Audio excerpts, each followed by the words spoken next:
nossa saudação à comunidade do Grupo Sheila. Queridos irmãos e irmãs, quem vos fala é Marcelo Orsini. Este é o terceiro e último episódio desta pequena série que apresenta as recomendações de Jesus aos seus discípulos para quando fossem exercer o papel de enviados, de emissários, de apóstolos. Estão especialmente reunidas no capítulo 10 de Mateus. E, naturalmente, as orientações do Mestre são válidas também para qualquer um de nós quando revelarmos o ideal cristão, especialmente em nossos relacionamentos sociais. Nesse vídeo, nós vamos apresentar duas sessões, as sessões relativas às dificuldades e às recompensas. Na primeira sessão, vamos iniciar com os trechos em que Jesus previne os seus enviados quanto às dificuldades por que poderão passar. Encontramos os trechos nos evangelhos de Mateus e de Lucas. São textos com pequenas diferenças, por isso devemos apresentá-los e comentá-los individualmente. Primeiramente, vejamos o registro em Mateus, capítulo 10, versículos 34 a 39. Não penseis que vim lançar paz à terra. Não vim lançar paz, mas uma espada? Pois vim separar o homem contra seu pai, a filha contra sua mãe, a nora contra sua sogra. Assim, os inimigos do homem são os de sua própria casa. Quem ama seu pai ou sua mãe mais do que a mim, não é digno de mim. E quem ama seu filho ou sua filha mais do que a mim, não é digno de mim. E quem não toma a sua cruz e não segue após mim, não é digno de mim. O que acha sua alma, a perderá, mas o que perde sua alma por minha causa, a achará. Vejamos agora as anotações de Lucas sobre o mesmo assunto, que está no capítulo 12 do seu evangelho, dos versículos 49 a 53. Fogo vim lançar sobre a terra, e que mais quero, se já foi aceso? Num mergulho tive de ser mergulhado, e quanto me angustio até que ele termine? Pensais que estou aqui na terra para trazer paz? Não, eu vou-lo digo, nada mais que divisão. Pois de hora em diante, haverá numa casa 5 pessoas em desacordo, 3 contra 2 e 2 contra 3. Estarão divididos pai contra filho e filho contra pai, mãe contra filha e filha contra mãe, sogra contra sua nora e nora contra sogra. Vejamos então Mateus no versículo 34. Não penseis que vim lançar paz à terra, não vim lançar paz, mas uma espada.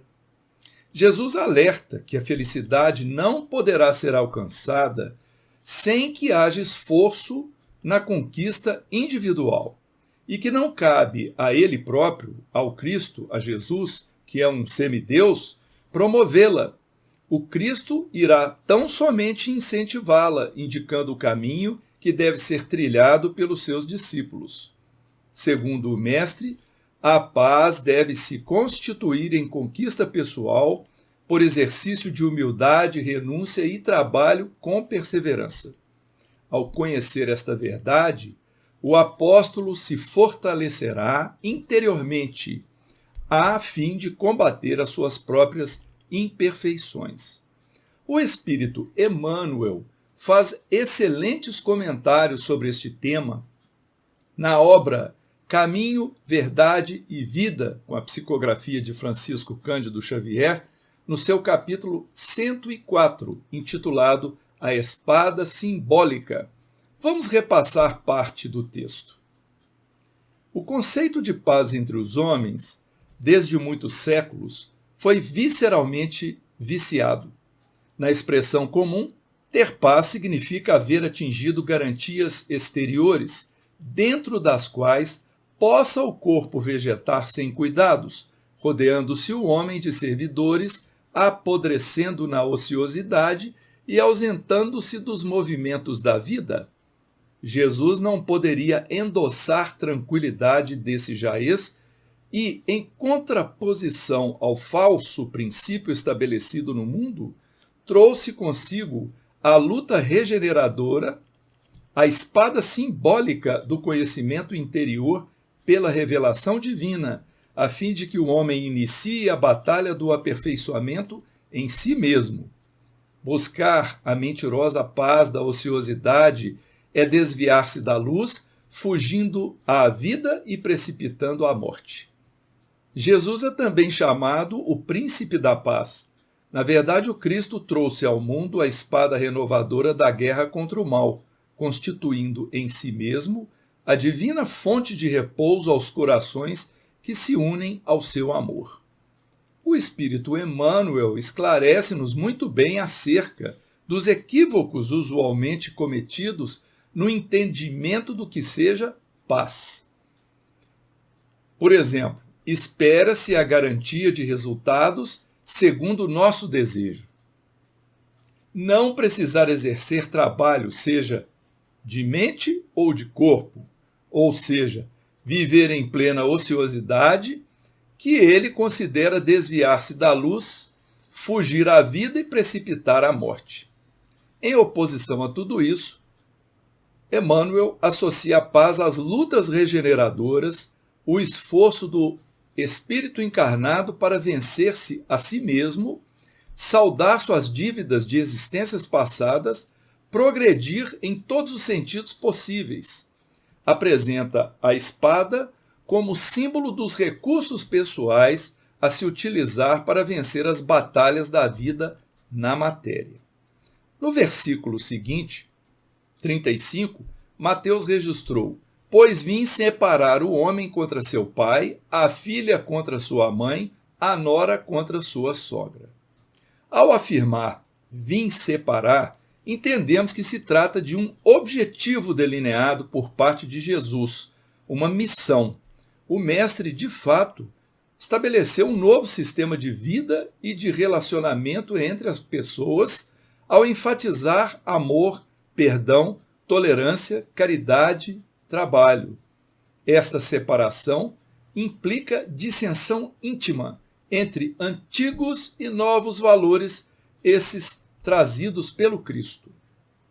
Separar o homem contra seu pai. O pai simboliza os grilhões da matéria, que geralmente seduz o espírito encarnado e o faz tropeçar, quando mal utilizados. Por exemplo, o poder, riqueza e as paixões. Separar a filha contra a mãe. Refere-se ao campo mais profundo dos sentimentos que alimentamos, cultivar novos padrões de sensibilidade, de afetividade e de entendimento. Separar a nora contra a sogra significa vencer velhas regras e preconceitos, ideias arraigadas, convenções humanas que nos escravizam os ideais evolutivos. Alternemos agora para o Evangelho de Lucas, capítulo 12, versículo 49. Fogo vim lançar sobre a terra, e que mais quero se já foi aceso? A pergunta poderia ser feita assim: e quanto desejo que já tivesse sido aceso? Ou, e como estou alegre de já ter sido aceso? Perguntam então os exegetas, ou seja, os analistas dos textos, que fogo seria esse, e concluem pelo significado de prova ou castigo, ou às vezes com sentido de purificação. Vemos então que entre os próprios hermeneutas, ou seja, os interpretadores dos textos sagrados, se verificam divisões preditas por Jesus, e seus discípulos muitas vezes se separam só por causa da interpretação de suas palavras, criando-se novas seitas a combater-se inútil e ridiculamente. Podemos mencionar outro sentido para fogo, como sendo o princípio espiritual que vivifica a matéria. O fogo representaria o espírito eterno, isto é, a mônada espiritual ou a individualização da centelha divina, também chamada individualidade.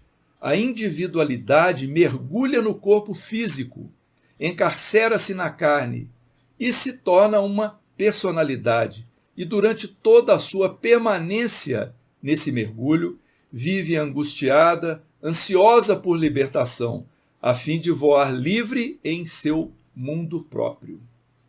No versículo 50, Lucas registrou: "No mergulho tive de ser mergulhado, e quanto me angustio até que ele termine." O texto bíblico comum traz "tive de ser batizado", mas o sentido é o de mergulho, mergulho na carne.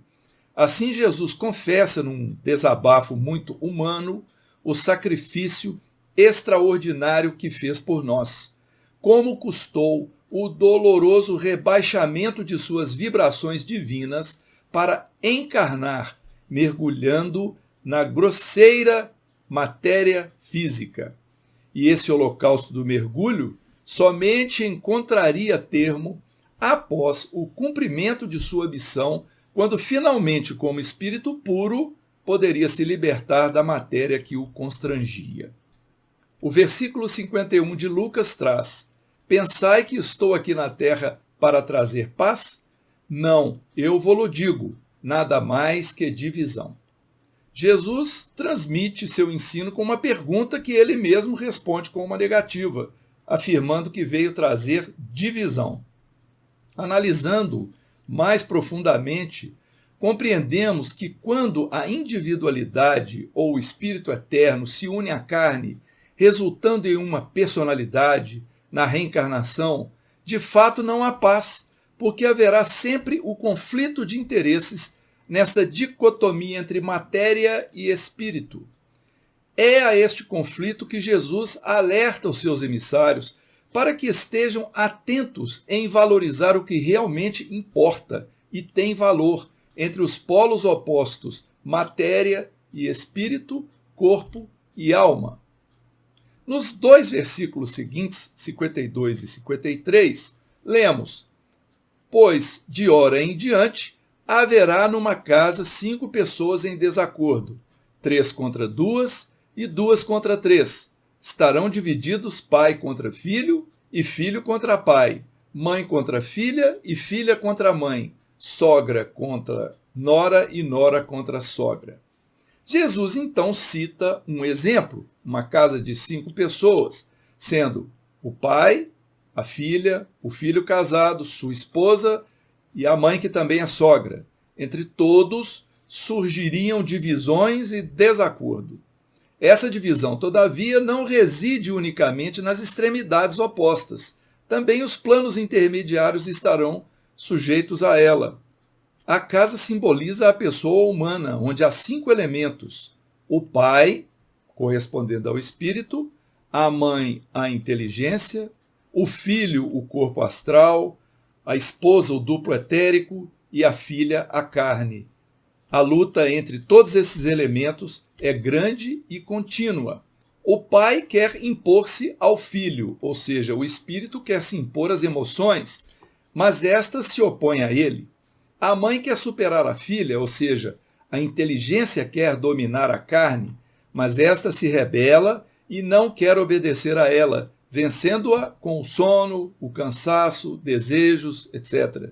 A sogra, ainda a inteligência, busca dominar a nora, as sensações físicas, mas estas são mais poderosas e levam de vencida a inteligência. Quem de nós não conhece a dificuldade de a inteligência desarraigar hábitos, ou seja, vícios, como de fumo, bebidas, gula, preguiça, etc., ou os obstáculos causados à inteligência pela fadiga do corpo, ou o descontrole que o espírito sofre, perturbado pelas emoções de cólera, de raiva, do amor descontrolado e do ciúme? Vamos então agora retomar o Evangelho de Mateus, no versículo 36. Assim, os inimigos do homem são os de sua própria casa. Há 2 formas de se compreender este trecho. Uma delas, sob o prisma do homem em seu meio social. A outra, sob o enfoque do espírito habitando o corpo físico. Vejamos a primeira alternativa. Os inimigos do homem são 2, os outros e ele mesmo. Entre os outros, os familiares que coabitam e convivem são os mais próximos. Na parentela, reencontros e resgates de experiências passadas em outras vidas. Na vida profissional, idem. São os de sua própria casa, os familiares mais próximos, mas também os inimigos da casa mental, como os valores equivocados, os desejos egoístas de toda espécie e o pseudo-poder orgulhoso. E na segunda alternativa, sob análise, a dicotomia entre alma e corpo. Os inimigos correspondem às máximas lutas que uma criatura tem que enfrentar contra os seus próprios veículos inferiores, ou seja, o corpo físico e suas sensações, que causam grandes distúrbios e perturbações, obstáculos e embaraços na caminhada da senda evolutiva. Muito mais fácil derrotar um inimigo externo que a si mesmo. Indispensável, pois, harmonizar os veículos entre si e depois sintonizá-los com o Espírito Eterno. Mateus, no versículo 37, deixou anotado o seguinte: quem ama seu pai ou sua mãe mais do que a mim, não é digno de mim. E quem ama seu filho ou sua filha mais do que a mim, não é digno de mim. No sentido em que estamos examinando a questão, essas palavras exprimem que quem mais valoriza os veículos mais densos da personalidade, ou seja, intelecto, emoções, sensações, comodismo, não é digno de representar ou não será capaz de manifestar legitimamente a individualidade, a centelha divina, o Espírito eterno, o Cristo interno, pois está voltado para as falsas realidades transitórias terrenas, externas ao seu verdadeiro eu, em vez de apegar-se à realidade real, perene, eterna e infinita. Não é digno da realidade quem se apega às aparências. Não é digno da individualidade eterna quem valoriza mais a personalidade momentânea. Não é digno do Espírito quem lhe prefere a matéria. Não é digno do Cristo quem lhe antepõe o mundo e as suas ilusões. Mateus 38. E quem não toma a sua cruz e não segue após mim, não é digno de mim.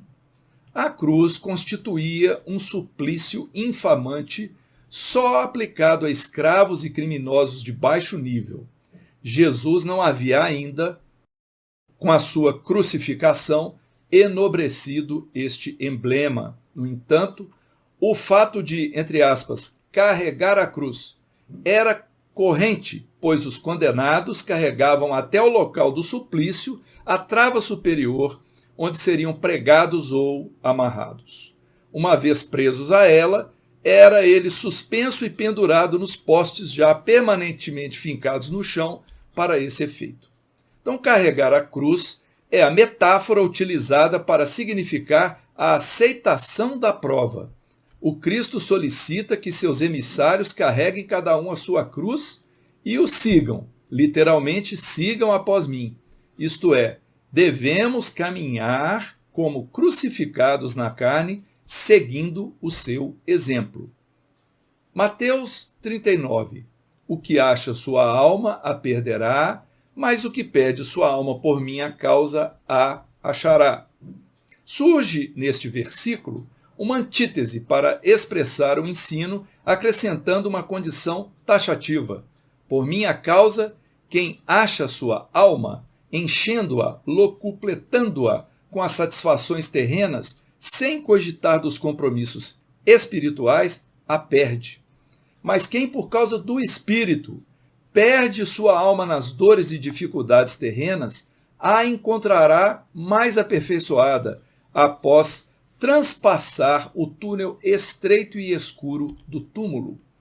Para ser digno do Cristo que em nós habita e que constitui nosso verdadeiro eu profundo, eu real, é indispensável tomar a sua cruz, ou seja, carregar seu corpo físico e seus demais veículos e seguir o exemplo que Jesus nos deu. O mergulho do espírito na matéria densa é uma crucificação, é ser pregado na cruz. Essa cruz tem que ser carregada até o fim, por maiores angústias que isso nos cause. Jamais podemos deixar que a cruz, ou seja, o corpo, carregue e arraste o nosso eu para o polo oposto, para Satanás, a matéria. Devemos carregá-la para o cimo da montanha, que é o polo do espírito, seguindo passo a passo com o nosso Cristo interno.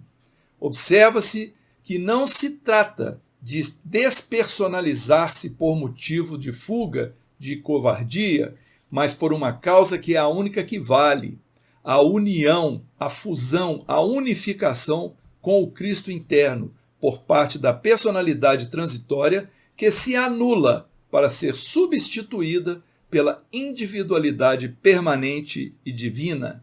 Só por esse motivo, entre aspas, por minha causa, como diz o Cristo, é que vale a despersonalização da criatura.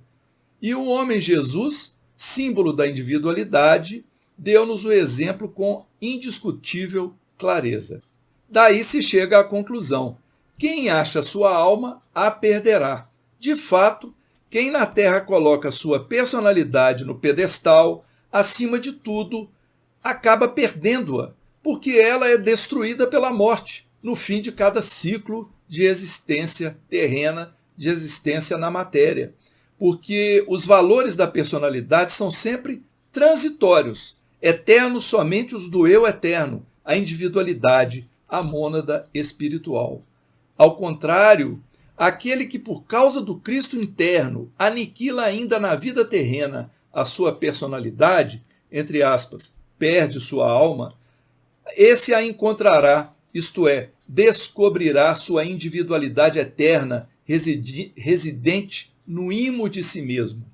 Em nosso atraso, confundimos a individualidade com a personalidade, julgamos que essa constitui nosso verdadeiro eu imortal, que jamais será destruído. No entanto, ao progredirmos, verificamos o nosso engano. O eu profundo, a individualidade, é a única que permanece, mas para descobrir, ou seja, achar seu verdadeiro espírito eterno, é mister perder sua alma, ou seja, perder sua personalidade transitória. Nossa repetição é proposital para permitir a compreensão e a fixação desses conceitos. Muito bem, encerramos assim a sessão sobre as dificuldades e vamos ver agora o discurso de Jesus na sessão de recompensas. Vejamos então o que ficou registrado em Mateus, no capítulo 10, dos versículos 40 a 42. Quem vos recebe, a mim recebe, e quem me recebe, recebe aquele que me enviou. Quem recebe um profeta por ser profeta, receberá a recompensa do profeta, e quem recebe um justo por ser justo, receberá a recompensa do justo. Quem der de beber, ainda que seja um copo de água fria, a um destes pequeninos, por ser meu discípulo, em verdade vos digo que de nenhum modo perderá sua recompensa. Vejamos, quem vos recebe, a mim recebe, e quem me recebe, recebe aquele que me enviou. Conforme disse Jesus em outro passo, como me enviaste, Pai, assim eu vos envio. Isso está em João, capítulo 17, versículo 18. É uma sequência em que vemos o Pai, o Cristo, os emissários e os que recebem, todos reunidos num interesse comum, facilitando assim a entrada em contato dos homens com o Pai. Como os emissários são representantes do Cristo, transmitindo seus ensinos, é fácil deduzir que todos os que recebem os seus enviados recebem o próprio Cristo. Significa, em termos mais profundos, que quando proporcionamos a manifestação do nosso Cristo interno, ou seja, quando aceitamos os seus ensinos, automaticamente estabelecemos a unificação, a conexão com o Pai. No versículo 41, Mateus registrou: quem recebe um profeta por ser profeta, receberá a recompensa do profeta, e quem recebe um justo por ser justo, receberá a recompensa do justo. Em geral, podemos compreender o termo bíblico profeta como sendo médium, intermediário de outros espíritos. Entretanto, muitas vezes pode ser tomado esse termo à conta de um espírito mais evoluído, como, por exemplo, ficou registrado em João 9,17, no episódio da cura do cego de nascença. Disseram então ao cego de novo: que dizes tu a respeito dele, visto que te abriu os olhos? Ele respondeu: que é profeta, ou seja, um espírito mais evoluído. Justo é denominado aquele que sabe discernir o bem do mal e tem a capacidade e forças suficientes para só fazer o bem, evitando qualquer mal. Seu comportamento é irrepreensível, certo, correto, nobre e elevado. Ensina-nos o mestre, neste trecho, que quando uma personalidade recebe ou hospeda um profeta, considerando o fato de ser ele um profeta, e não simplesmente na qualidade de homem, faz jus à recompensa do próprio profeta. O mesmo se diga quanto ao justo. Compreendemos, então, a confirmação do que afirmamos na análise do versículo anterior. O encarnado que sentir em si a ação divina do seu Cristo interno, ou seja, das forças superiores, e se dispuser a recebê-lo, a aceitá-lo, vivendo de acordo com as intuições recebidas dele e correspondendo a seus apelos, quer como profeta, quer como justo, receberá as recompensas a quem fazem jus esses graus e evoluirá de conformidade com a aceitação que der ao hóspede divino em si mesmo.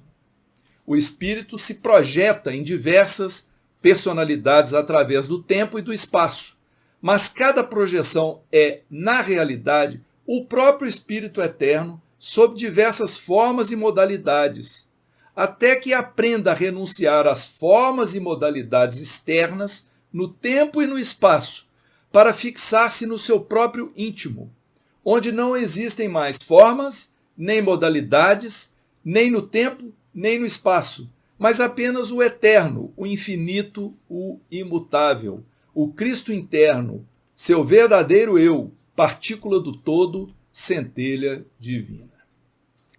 Vamos então ao último versículo sob nossa análise, o de número 42 de Mateus. Quem der de beber, ainda que seja um copo de água fria, a um destes pequeninos, por ser meu discípulo, em verdade vos digo que, de nenhum modo, perderá sua recompensa. Então, neste último exemplo, já não se requer nem mesmo a hospitalidade, mas até um simples favor, de quase nenhuma importância, dar um copo de água fresca. Afirma o mestre: se for dado por ser seu discípulo, terá sua recompensa. Manifesta-se por essas frases o lado positivo da lei de causa e efeito, garantindo-se que todas as causas colocadas produzirão infalivelmente seu efeito correspondente e equivalente. Assim, meus irmãos, nós encerramos esta série. Esperamos que tenha sido proveitosa para todos nós e desejamos muita paz a todos vocês. Fiquem com Deus.